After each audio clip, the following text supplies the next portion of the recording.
Bliss and Grit is an entirely listener-supported show. Supporting us is also designed to support you through keeping the episodes rolling, but also through rewards for your donation, like a getting started guide, a private forum, and downloadable meditations. To become a supporting member, you can visit patreon.com/bliss and grit.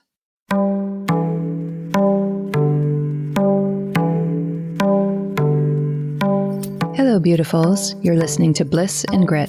I'm Brooke Thomas, and I'll be joined soon by my dear friend and co-host, Vanessa Scotto. On the show, we're talking about being on the embodied spiritual path, and what does that actually mean? What's a real evolution of our lives? How do we ultimately embrace everything, all the beauty and crazy, the joys and the messes, the bliss and the grit that is a human life? Today we are talking about agendas that we are frequently, unconsciously and in innocence, acting out in our lives. These agendas may have helped our younger selves to feel safe, but they're not who we fundamentally are, and they can create exactly the opposite of what we're desiring for our lives. We discuss how to have tenderness when we greet our own shadow material. What is the difference between agendas and who we are? And we call out some of the top agendas that we all take on. The tough one, the victim, the martyr, the good girl or the good boy. And importantly, we ask the question, why are we talking about this? Because it's not that we hold a belief that anyone is broken or that anyone needs to fix themselves, actually. But on a relative level, these agendas are creating repetitive, painful patterns in our lives. And it's nice to have lives that hurt less and are more satisfying on a soul level. If you're enjoying the show, we would love it if you left a review on iTunes or on our Facebook page, which is Bliss and Grit. And you can head over to blissandgrit.com to subscribe to get our weekly digest of the resources that we're currently loving. And as you heard at the beginning, you can also become a supporting member these days at patreon.com/bliss and grit. Last thing before we head into the conversation, Vanessa and I do swear, so feel out the vibe in the room or the car and see if you may want to wear headphones. Okay, here we go. Hi, darling Brooke. Hello there. So, I believe I just said this last week, but again, I'm a little overexcited. So... It's not bad that we start every episode feeling overexcited. It's good. Yeah. We like it. So all of you just breathe. I'm going to simmer down, I'm sure, once I get going. But I have a lot of, enthusiasm bubbling right now. Okay. So what's been on my mind lately is, I think, what I want to call psychological agendas. I think we could just label it like that. We spoke a little bit about identities, and in a way, agendas can be similar. It's just that agenda has this sort of motion quality to it. Agenda as the act of being who we identify with, if you will. So they're not totally dissimilar concepts, but I thought we can get into it a little bit more deeply. Because as I walk around in the world with clearer eyes, I'm becoming more and more observant of how often we're acting from, I suppose we could say, a script. Some sort of a programming or agenda that we adopted early in our life that says, this is how I'm going to get what I want. This is how I'm going to get what I need. This is how I will be safe. This is how I will be loved. So I thought I'd start by giving you an example from my life, because that'll sort of flesh it out for all of you listening to begin with, and then we can go a little deeper into it. Okay, so there was this moment I had with my ex-husband that I believe I've shared on the podcast before, but it's such a good reflection of what we're trying to express that I think we'll go ahead and use that one. Okay, so years back now, I got divorced 11 years ago. So this had to be 12, 13 years or so ago. I was in my early 30s, maybe 31-ish. I was having a fight with my ex-husband. This was a year before we got divorced, so it was a wonderful phase where the fighting was really increasing. Right. Mm-hmm. Oh, Oh, this delightful phase of divorce. Y'all, I was just telling Brooke before that this whole week I'm having dreams about fighting right before divorce. I think my body is trying to now let go of some of this cellular debris and karmic patterning that developed. I found that to be such a painful experience, especially as a conflict avoidant person. But so I was having a fight with my ex-husband and I had begun to cry. I don't even remember if the fight was heated, and it's probably even more appropriate to say we were having a conflict.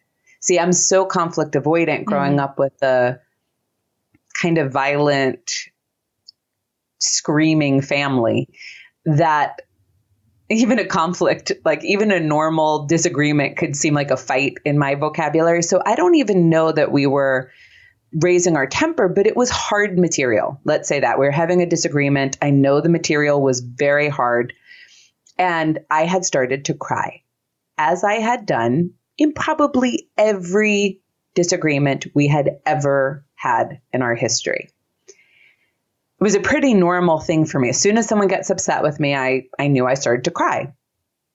And my ex-husband had said to me, you know, I don't think you need to be doing that right now. And there was this really weird experience that happened for me, which is something that happens for me when I hear and experience clarity within myself, where I was like, he's right. And what it felt like, since I'm kind of the person who sees things, like I'm a see-feel person, it felt like my tears were being sucked back up into their eyes. I got really calm. I wasn't defensive. I wasn't offended. And I was like, you're right. And I just stopped crying, which I was floored by the way. It's like, I didn't understand that I could not be crying right then. And so then how did that come across with so much clarity? Like, why wasn't that truly offensive to me, or seen as like an attack? Because, so many times your partner says something like that to you and you're like, who the fuck are you to say if I should be crying? And Right. It hurts, right? So I don't know what it was about that moment where it got through. But here's what I realized in retrospect as I had reflected on it. My dad was someone who could go from 0 to 100 really quick. And when he got angry, he didn't, side note, beat us or whip us or do any of those crazy things that people can do. However, he would chase you around the house. He would really get stolen by rage, and he would hit you if he caught you. And it was very threatening. So it seems I had developed a defense mechanism where I would cry to show like I'm weak, I'm vulnerable, in an effort to get someone to back off when they were threatening me. And then over time, that was probably pretty needed, though it didn't always work anyway, but it was like the best tool at my disposal when you're a girl and you're little and your dad's big and, you only have so many tools at your disposal. It was, maybe it was effective for certain moments. But as I grew, that became an unconscious agenda of my operating system.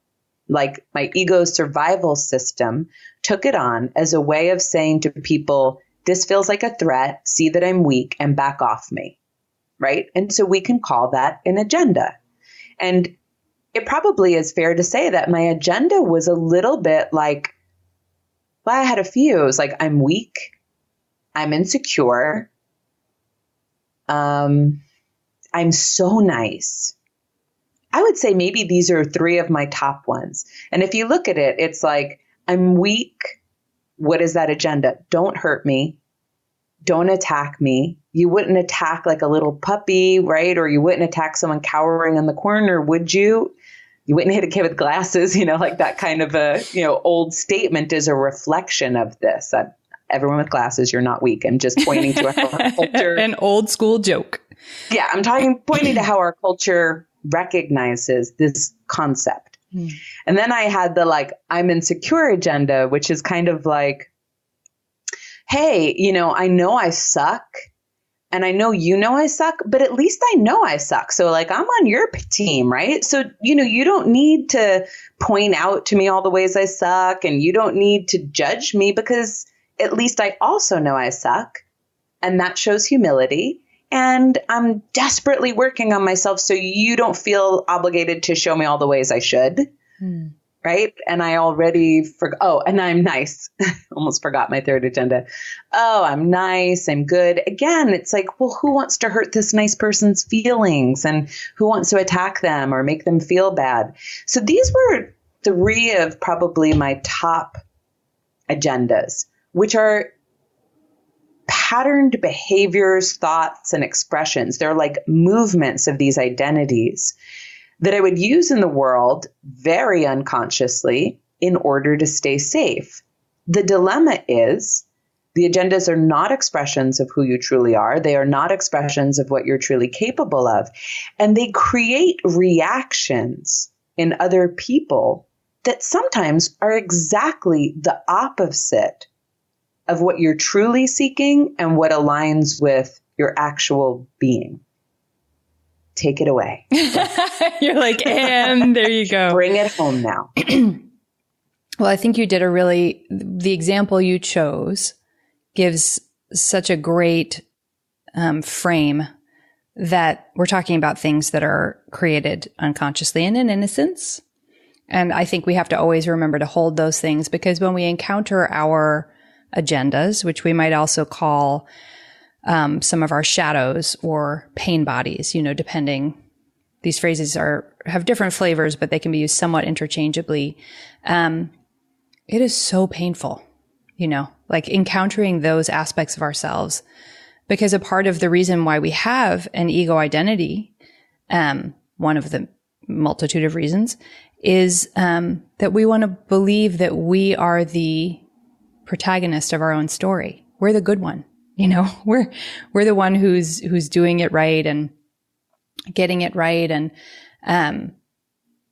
so to discover agendas in ourselves that have been operating in ways that are less than useful and that give us outcomes that, if we're lucky / unlucky, start to become so painful that we can't help but notice them. It's hurty territory. And what I've seen in a lot of people, including myself, friendships, but also intimate relationships like with clients and things, is that sometimes there'll be a tendency, especially those of us in these worlds where we have an understanding that one of the things we do in our lives is we work on ourselves, like we're on the self-improvement path or the evolving path or the spiritual path. We can see a shadow. We can see an agenda, and we can, it's so funny. Like it gets co-opted. Like if I admit it and if I show it to you, it's almost like this eviscerating movement towards the self. Like, I can now co-opt it and decide that like I am bad in these ways. And so aren't I good because I can admit how bad I am, but there's still not this meeting it. There's still not clarity. It still doesn't, your heart doesn't unfurl towards it within yourself.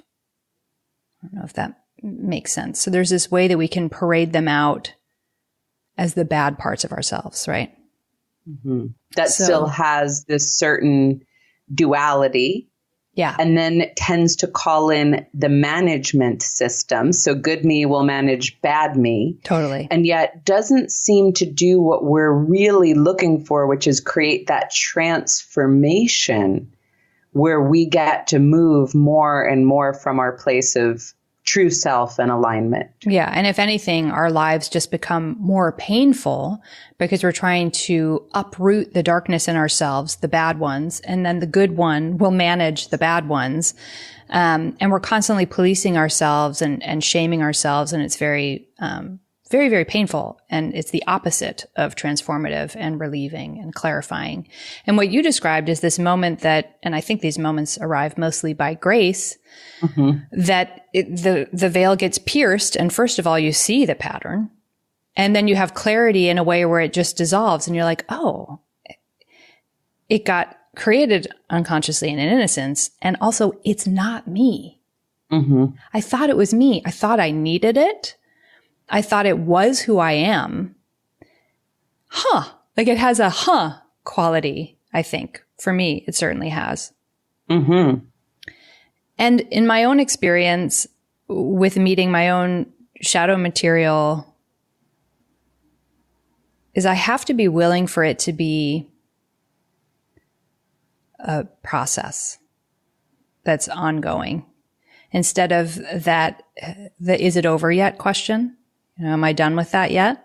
For me, one of my most tenacious ones, and it sounds so silly to say, or it sounds like when you go on a job interview and they're like, tell me what are your worst characteristics? And you're like, it's just that I'm such a hard worker, you know, or it's just that I'm such a team player. Yeah. I'm just so good at my job, you know? So this sounds like one of those, God knows I have plenty of shadow material. We can bring my ex-husband on sometime and he can tell you about the ways that I'm not a phenomenal person if you want to know that I'm aware that there are less charming aspects. But one of the ones that in my life has caused me the most pain, caused me to make the most awful, you know, choices is the need to be liked, the need for approval. And I hear this as a repeating theme in many mature spiritual teachers, meaning they've sat with themselves for a long time, often years, certainly often decades.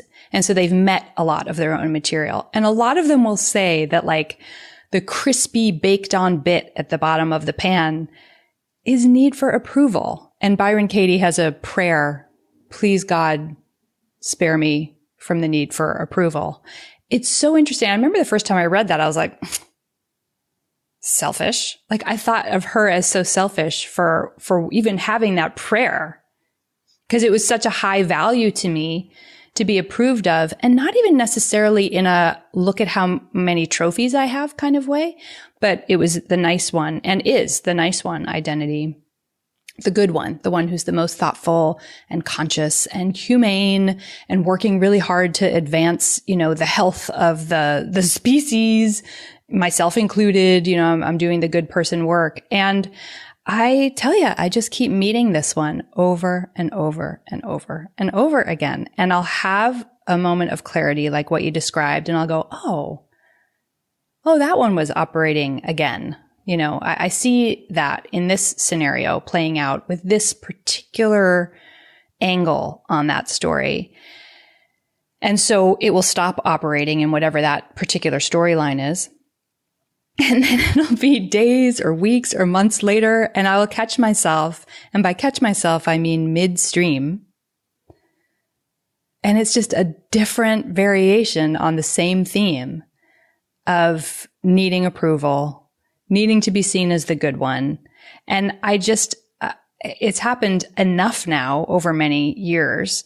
And I find that now that when I discover it, first of all, the agony that I'm in when it's operating is so much more intense. It's like hell on earth. When I'm believing the story that I need to get approval from the out there and that I need to undertake certain actions and be a certain kind of person in order to get that, it is hell. It is so painful.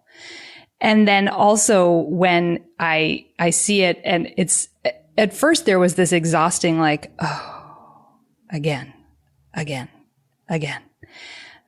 And I would like to think, I'll report back, but that there's a certain level of humility about it now where I just realized, yeah, this is really, really, really deeply woven into my system. It was certainly something that was created in my early childhood as a survival mechanism, you know, as the way to survive in my family, as the way to exist at all and get any love was to be the good one, the helper one, the one who got approval.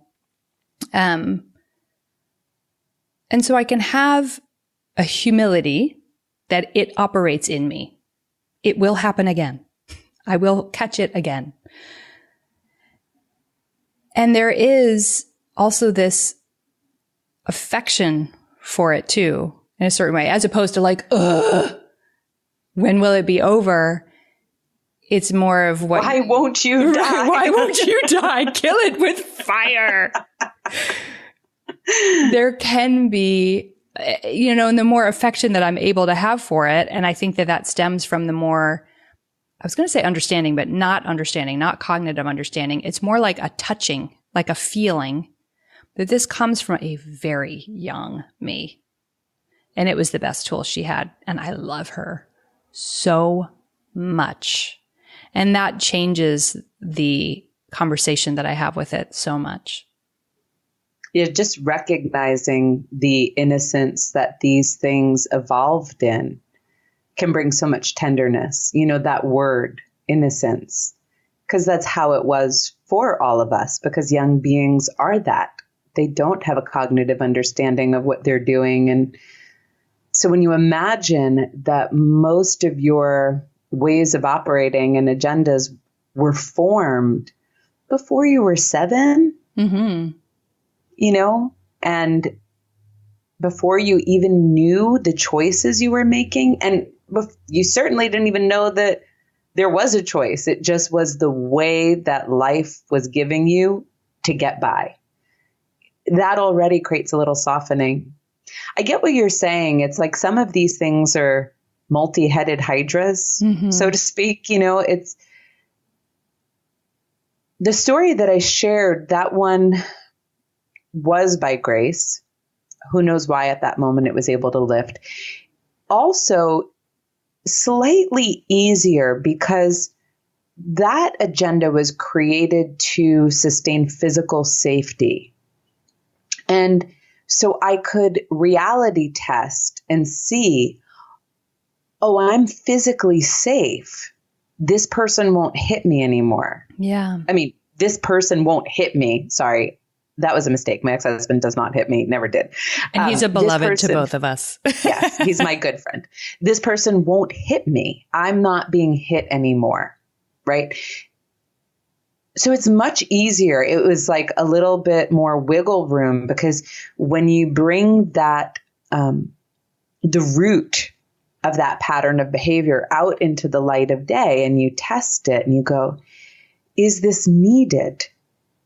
Does this keep me safe? Is it needed to keep me safe? And you put that question mark after the sentence. It was pretty easy to see, I don't need this. I don't need this. And I haven't needed to protect myself from physical safety in a long time. Knock on wood, that remains the case. Whereas when it comes to these deeper agendas that are forged to help us find love, I think it's really much more challenging to bring them out into the light of day and do reality testing. Yeah. Because it's like, well, can I have love without them? Well, I don't know. I've been doing this my whole life. I know. Right? So all the love I have has a bit of this infused in it. And then, in one circumstance, let's say I go, well, I'm going to try it out. I'm going to try to be a little different and not please this person. And then let's say it works. We're like, okay. But then the next person where we're not pleasing, it doesn't work. And we're like, oh shit, I'm still trying to get love. Now I'm trying to get love by being myself and testing and pleasing and not pleasing. We're still managing. Yeah. And I think this is a lovely time to bring back, because we've shared it before, but I know so many of you don't listen linearly and hear all the episodes, to bring back Kieran Trace's teaching on these 3 different stages we can have to, I don't know that she used the word evolution, but I'm going to use the word personal evolution here. So that in the first phase of our experience, you might say we're more like victims of circumstance. We don't recognize that we have an influence, that we can change things. So during this phase, you might imagine someone says something to you and you say, they made me angry. You might say, I had to do it. Someone made me do it. I can't stop thinking about it. You may say that your angry explosion is who you are. I am that person. I can't help it. So in the first phase, you don't recognize that you can actually bring your awareness and bring your consciousness in and bring your will, I guess, towards creating a different internal experience and different behavior in your life. Then we have the second phase where we have this dawning epiphany, like, oh, I can influence my thoughts. I can influence my reactions. I can change my circumstances. I can control how I make choices. And so that's a wonderful epiphany. It's a wonderful epiphany. Some people don't move from the first phase to the second phase. They always feel like life is just happening to them. The second phase is wonderful. And you start to go, oh my God, I can meditate so I can be calmer and my window of tolerance can be higher. I can do yoga. I can take a lot of deep breaths. I can watch how my mind goes and try to steer it away from negative thinking or hateful thinking and steer it towards loving thinking. And I can steer it towards forgiveness. And it's a wonderful phase. And many of you listening are probably in that experience. However, it's still a phase of management, this all came to my mind, Brooke, based on what you were saying. There's this phase where we see the agenda, or we see the way that like we're engaging in the world that doesn't seem like it serves us or doesn't feel wholly true. And then we're like, great, now good me will manage bad me. And that gets really clunky. It gets really messy. And quite frankly, it gets tiring. And it doesn't bring us to the truth that we are already whole and complete. In a way, it could even create further division as good me and bad me can start to become antagonistic. And you can pick at yourself endlessly and find more conditioning to process and all that. Yeah. And then there's this third phase where we recognize, holy shit, I'm exhausted from trying to manage my life. Right. And for me, that's always come up as like just a physical exhaustion. Like, I'm so sick of this. I'm so tired. I'm so run down.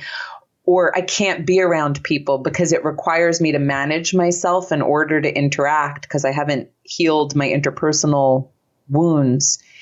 And so I'm going to have to hibernate. So that's how I notice it. I've seen other people notice it, funnily enough, when something happens in their life, like they have a baby or they get a new job and all of a sudden they can't use all of their management tools. So they can't meditate and do yoga for 3 hours a day. And then everything that was baked underneath the surface starts to erupt and they need to have a new approach. But this last phase of evolution is where transformation starts to happen. And then I think some of it is just by grace. It's like your awareness keeps searching for it, and some release is happening through the energy of grace. And then I guess some of it for me may sound like management, but it is more of this meeting yourself, like meeting the part of me that felt like it needed to cry to get people to back off. Yeah. Or meeting the part of me that would sacrifice, this is now a martyr agenda, would sacrifice my own psychological safety and well-being so that someone else gets to feel good and so that there won't be conflict. And just meeting it. Almost even before I got to loving it, it seems like, because that can start to be held as a management tool. Right? Yeah, like, and love is a tricky shit out of you. word. It's a very tricky word. And a lot of us have very corrupt experiences with that word, love. So yes, very tricky. Yeah, and love with an agenda is not really love. Yes, right, exactly. I'm going to love you into going away. Exactly. I'm going to love you to death is what you're saying in this part. So, and then you're like, why won't you leave? I've loved you, for crying out loud. So before any of you even think about the love being part of that transformation stage, I think the easiest way is we start to meet it through somatic practices, through imagery, whatever the case is. Just meet it, direct experience. So I think, I don't know, I think it can be a little helpful to lay that out so we can, I don't know why I think that'll be helpful. I thought that was helpful to do that. No, I agree. And I'm sure many people listening do. And And I think we've talked about this a bunch in the last couple episodes, so I'm not trying to open up the old shame container, but I just want to say here. People really liked that devil. I know, I was really surprised because I was so embarrassed about that popping out of my mouth. But anyway, when we encounter our agendas, our shadows, our pain bodies, usually when we try to meet them, what we encounter is shame that we have them. There is still this storyline running that everyone in the world has it together but us. And if we discover anything in ourselves that's not together or, perfectly evolved, we have so much on us. Shame, or we can tell the story that like, it's okay for other people to have problems. I think we do that one commonly too, as opposed to everyone has it together but me. It's, well, nobody has it together, and that's okay for them, but not for me when I have to really encounter it. So I don't need to open the shame conversation again, because we really have talked about it a lot in the last couple episodes, but I just want to be, underlying a little bit that that's the friend you will meet. And that's what makes it hard to meet these places. And I think if we can think about it as like you talked a little bit about reality testing, some of these layers that are closer to the surface are easier to reality test. And the ones that are fundamentally were created so that we have any kind of proof that we exist. Because if they were created in order to get love, what are you as a small young child? What are you without love? If you believe you're completely unloved, you don't exist. That's the child belief. You don't exist if you can't get love from your environment. And, some of us grew up in those kinds of environments in early childhood. Sure, because we could say love is like seen, heard, felt, met. Right. And I think that, some of us, even in really nurturing households, missed a chunk of those categories just because of the way parenting culture was, but really was, because I do think that it's changing. We're trying to have a more conscious approach.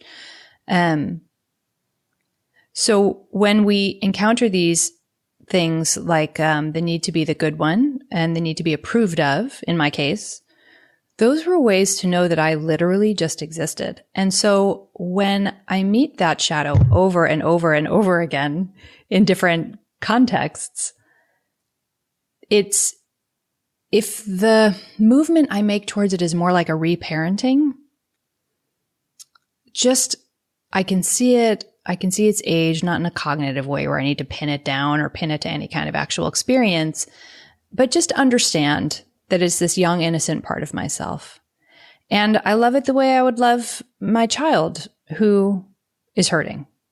That instead of like, I would never say to a 3-year-old, why are you such a screw up? That doesn't make any sense. It's like that isn't the way that would go. It would be like, oh, sweetheart. Well, there's that old worthless wound that we know that it seems that most of the human race may have somewhere lodged into their programming.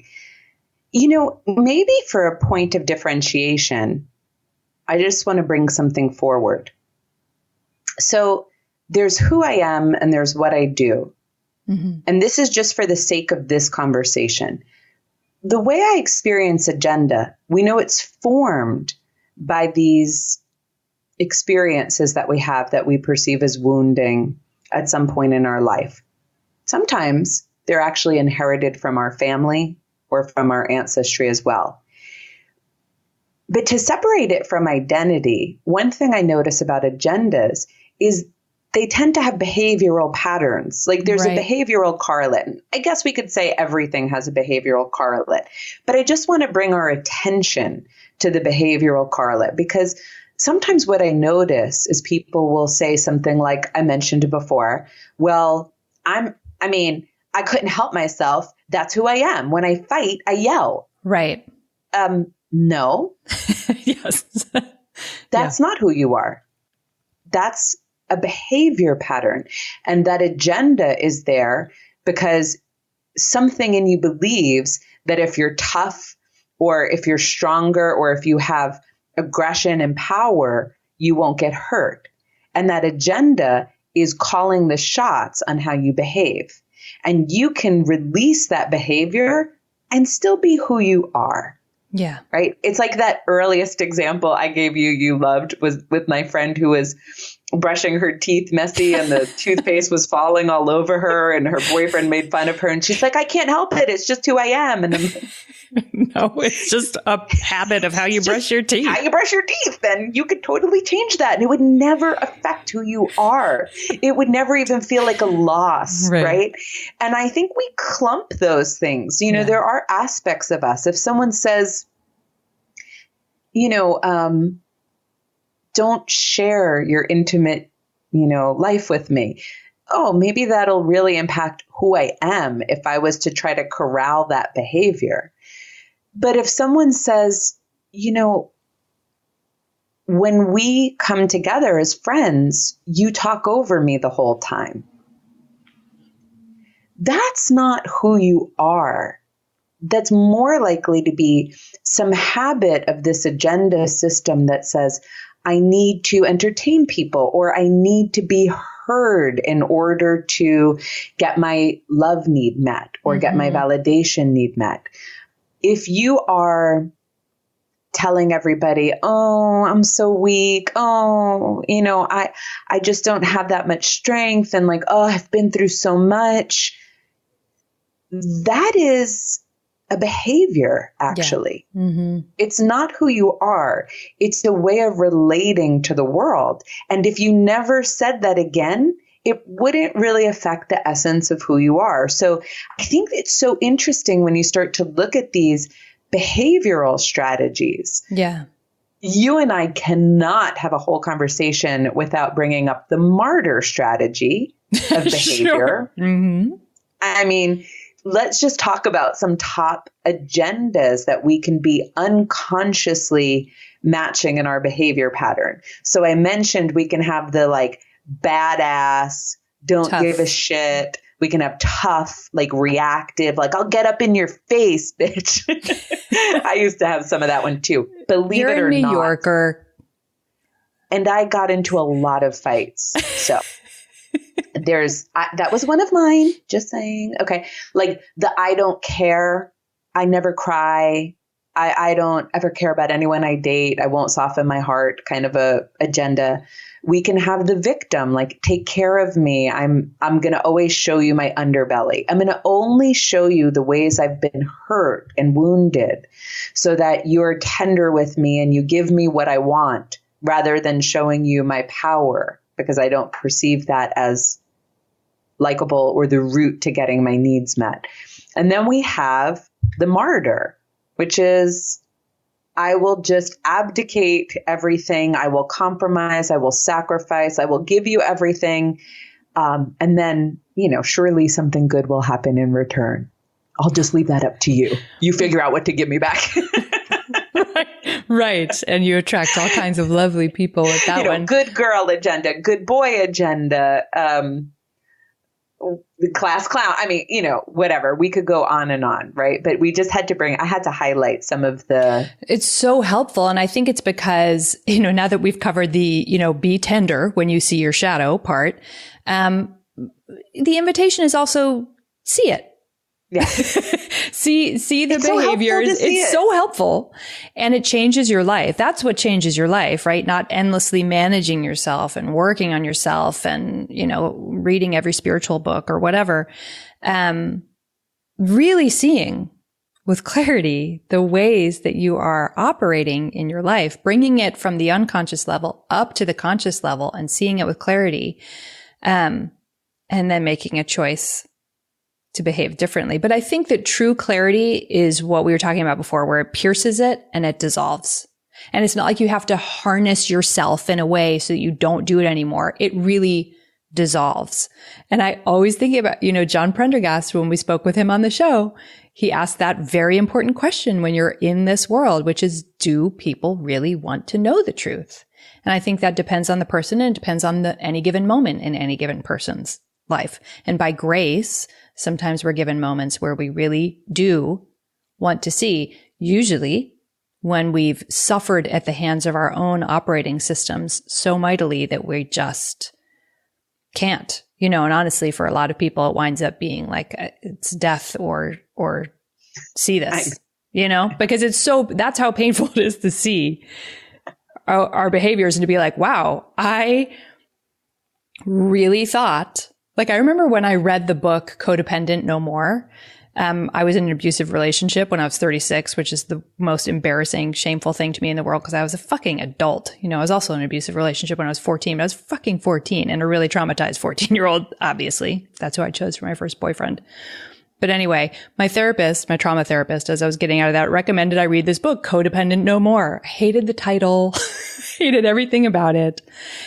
And I read the book, one of the most striking things to me, which I find so funny now, is the idea that the victim martyr person, which was not described that way in the book, but like the codependent one, the helper one, could be annoying. I was like, no, you don't get it. We're the good guys. We're the ones helping all your sorry asses who can't manage your own lives, and we're running the show. That's right. Saving the world, saving your ass, controlling your life. Like, this is classic adult child of an alcoholic stuff. In my case and in most people's case. It was funny, like laugh out loud funny. At first I was like, what? And then I found it hysterical that it had never occurred to me that my way of playing the victim martyr so that I could control those around me into being the object I wanted them to be, be the person who wants this dream for the future or who has this behavior of punctuality even. Like I had a falling out with a friend because she was always 40 minutes late to everything. It's annoying, but we never spoke again. Like I had that level of control and victim martyr. She's the flaky one. Like I'm the one that's on top. I'm the one that's on top of things. It was so shocking to encounter that was a problem, but how great, because once you see it, you can't help, when you really see it, you can't help but start to see that character pop up in your life all over the place. And I have plenty of shadow side at play in my life still, but I have changed a lot in the last 5-6 years. And it really is, it's because everything's because of grace, I believe, but it's also willingness and capacity. And when you see it, if you're onto yourself, you're onto yourself. And then it will sneak in. It will try a very new, much high-tech, fancier undercover cop outfit. And you'll catch it a couple months down the road and be like, whoa. And I don't mean it in this like, we have to be vigilant, right? I don't mean like cloak and dagger with yourself. It's funny. It's almost funny in its innocence. Like, oh. Yeah, it's like, oh, you don't like that anymore? How about this move? How about you won't guess this one? And then when the jig is up, it's kind of like, oh, look at you again. Doing it. Didn't work out the way you thought it would, did you? Didn't control the world perfectly, did you? No, that victim martyr one's funny. And I'm going to give a personal example, but I just have to say one other thing first. But it's funny because even if you're the one who's always listening to your friends talk about their problems, get a little curious if there isn't a little stream of victim martyr agenda happening, because it doesn't have to be like that. There's a real thing called reciprocity that happens when you actually start opening your mouth. And then B, you don't have to be friends with those people that do that all the time, right? So there's a lot to it that's really funny about there's a commonality between sensey agendas that can develop. Okay, and I'm going to give you a personal example of that. But here's what I want to say first. I want to highlight why we're talking about this, which is not because we believe y'all have to fix yourselves. That's not our thought about anything ever. We don't feel we're broken. That's not it. On the higher level, on the absolute level, it's to bring you closer to truth, God, universe, source, alignment, who you really are. On the more relative level, it's because oftentimes these very unconscious, innocent agendas are the things creating repetitive, painful patterns. Yeah. They are repeating our pain. So for example, if you're the one who, let's say, speaks a lot so that you're finally heard, over time, when people don't experience reciprocity with you, they stop listening. And then you don't feel heard. Mm-hmm.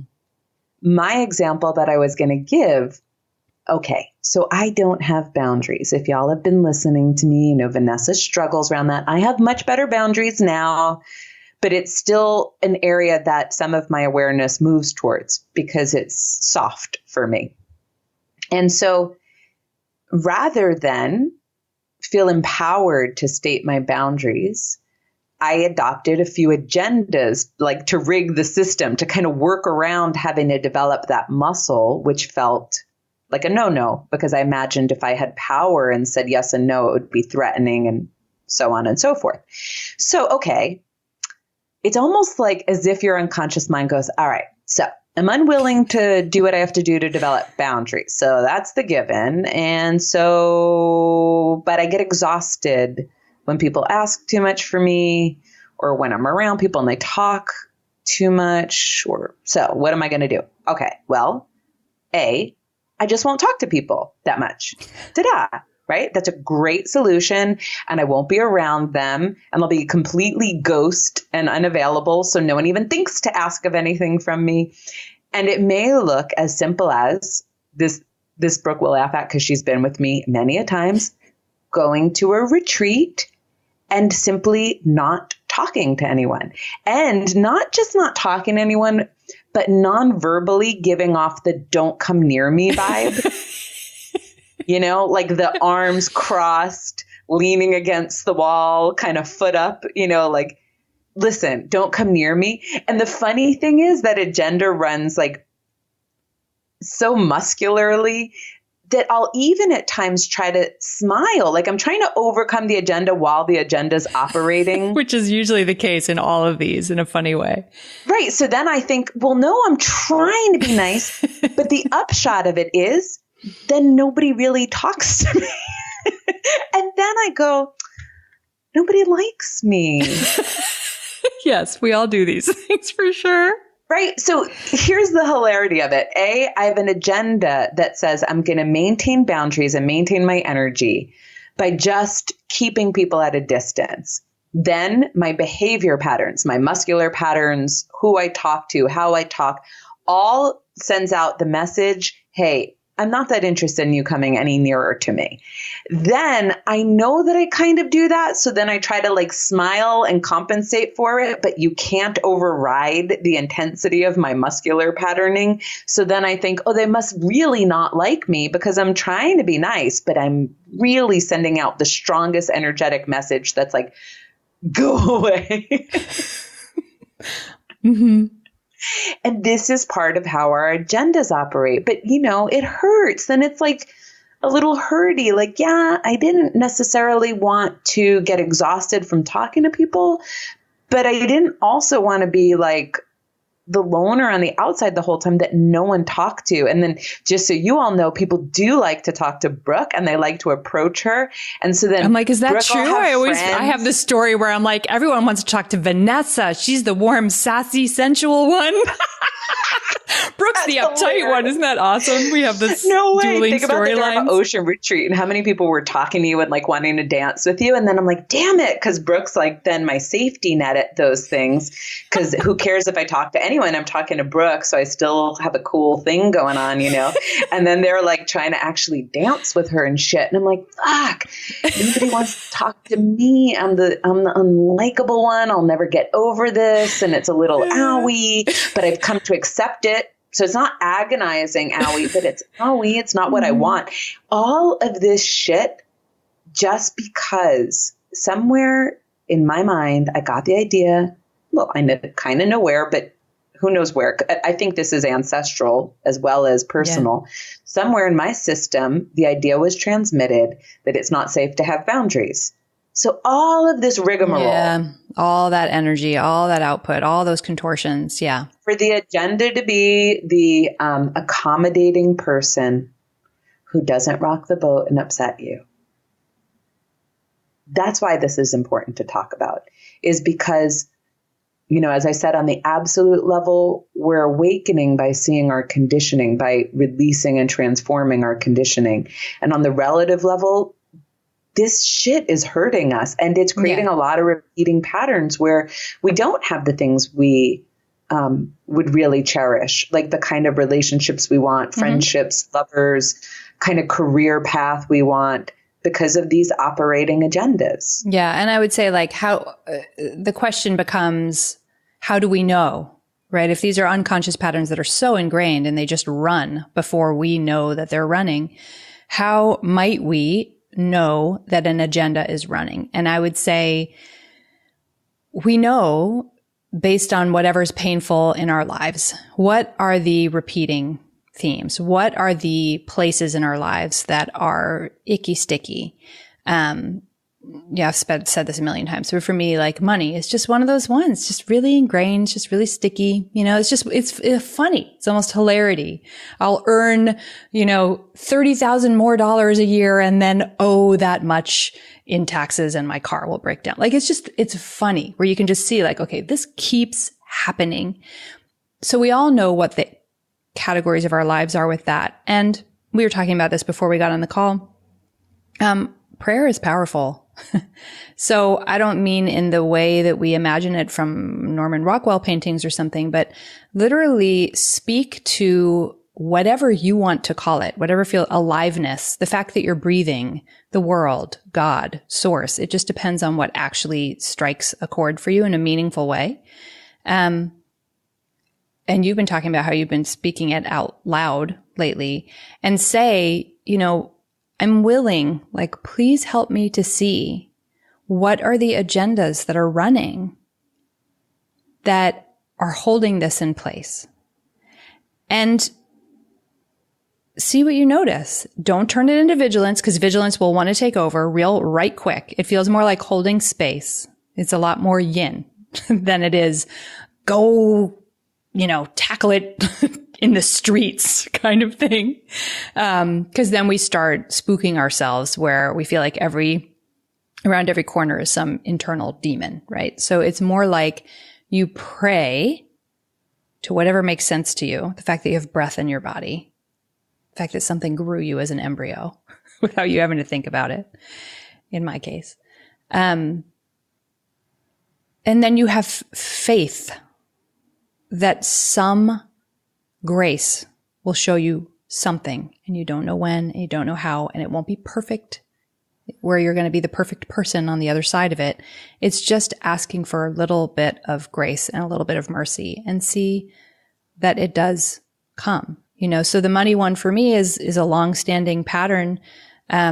It still operates. It's a lot, less painful. It's a lot looser. I have a lot more clarity on some of the agendas that run. And we have this kind of funny, actual hilarity kind of relationship with one another, my money pattern and me. It's not fully healed. I have the evidence that it's not fully healed. It's okay. It doesn't need to be that I've crossed the finish line to the perfect person who's fully healed. It's more like I'm willing to be in a dance with myself in my own life. That's the willingness. It's way more simple than our ego mind will let it be. It makes it way more complicated. And it's about, crossing the important finish lines. It's really just I'm willing to be a human being who's in this dance with myself in this particular life that looks like this and has these shapes and behaviors. Maybe it's why first, having some experience around gentleness and curiosity and mercy and love and compassion can help in the clarity journey. There's a big difference between awareness and hypervigilance. Yes. Right? So worlds apart, but man, do we mistake them for one another. Yeah. I mean, awareness is the alchemical agent. It is the thing that creates the most release, that points you towards roots of things, that shows you that you're not who you think you are and it's not what you think it is. Like awareness is the alchemical agent. And there is a way that we can be aware. I'm certainly not hyper aware, and yet I'm quite aware of what needs to come to the foreground. And then a layer goes, and then maybe there's a new layer, the way these things do. But I think if we're not yet comfortable with gentleness and mercy and love and forgiveness and softness and kindness, then it can get to the point where we hold these concepts that we're sharing and we either will push them out of our awareness completely, like, no, that is who I am. My behaviors are me. That's not quite right. So we'll either push away, or we can become hypervigilant. And in the process of becoming hypervigilant, besides the fact that we can make ourselves crazy noticing every little thing because then we're not present, we can become hypercritical with it. But in that juicy middle place, we're always seeming to point. That's just like some funny little act where you have to swing in every direction until you find some lovely in the middle swing. We can be aware with gentleness. I call it gentle curiosity all of the time. We can be aware with this like, ooh, who are you? Who are you? How do you function? That's so fascinating. That's so interesting. And the same kind of fascination some of you may have experienced when you're watching a young being and you're like, oh my God, who are you going to be? And who are you? And how did that affect you? Like this real open, gentle curiosity where we're really just in awe of life, right? In awe of aliveness, because that's what all of this is. This is our aliveness. This is the human experience and all its profundity and messiness and rawness and like right in front of our eyes. And when we have awareness, we're gifted this ability to witness, to be in relationship with this human dance, this alive unfolding, which is really cool. And if we can just look at ourselves through that same level of like, oh my God, I get to witness this aliveness unfolding. Who is this? What is this? What's this all about? With this kind of like interest, just simple interest that's lacking in prejudgment and lacking in need to make it different, but just interest.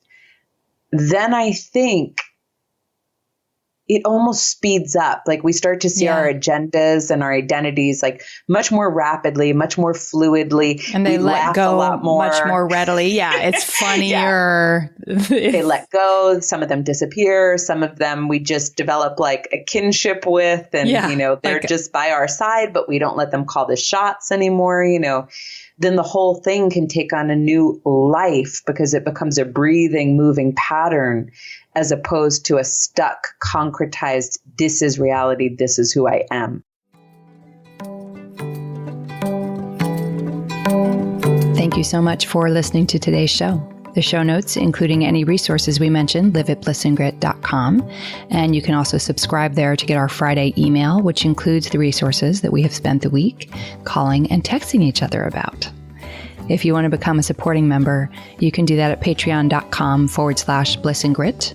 If you're wanting to engage with these topics in a deeper way, that's a great place to go for more in-depth experience via the rewards that we offer for your donation. We're so grateful for the reviews that you've written, for the membership support that you've provided, and for all the notes you send.